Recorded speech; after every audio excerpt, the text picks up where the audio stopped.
Matt Marsden is Director of Consumer Retail Research at Samsung Securities here in Hong Kong. Morning, sir. Good morning. Yeah, that sourcing deal, that deal with Wal-Mart there really sent the stock into a tizzy last week. But the fact is, people punched this stock to north of 23 times earnings. I mean, it's not a cheap stock anymore, is it? It's not a cheap stock, but it is worth it. We still like the stock very much. I think the important thing to realize is that Li Fung have built a sustainable competitive advantage with their global sourcing network that allows them to source for customers in a very cost-effective and flexible way.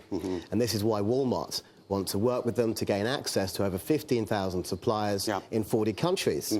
So the Wal-Mart deal will be very impactful, not so much for the bottom line this year because there'll be some startup costs with an initial impact of sourcing $2 billion. But Wal-Mart has the potential to double Li Fung's business over the next 5 years because of the size of Wal-Mart.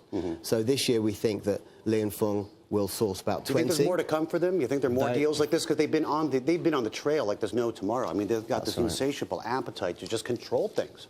Well, they're certainly very acquisitive, and they'll continue to make opportunistic acquisitions.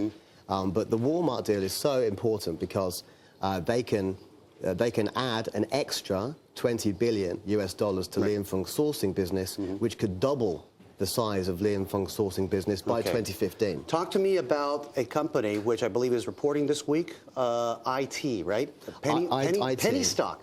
This is like, I go in there and I feel like an old fuddy-duddy because everybody's about 23 years old there. Yeah. But this is a stock you think has tremendous upside. Tell me why. Absolutely. Well, we're both probably past it in terms of fashion retail. But IT, we think is very interesting. I love the stock. We think there's 70% upside to a price target of 220 on a one-year view.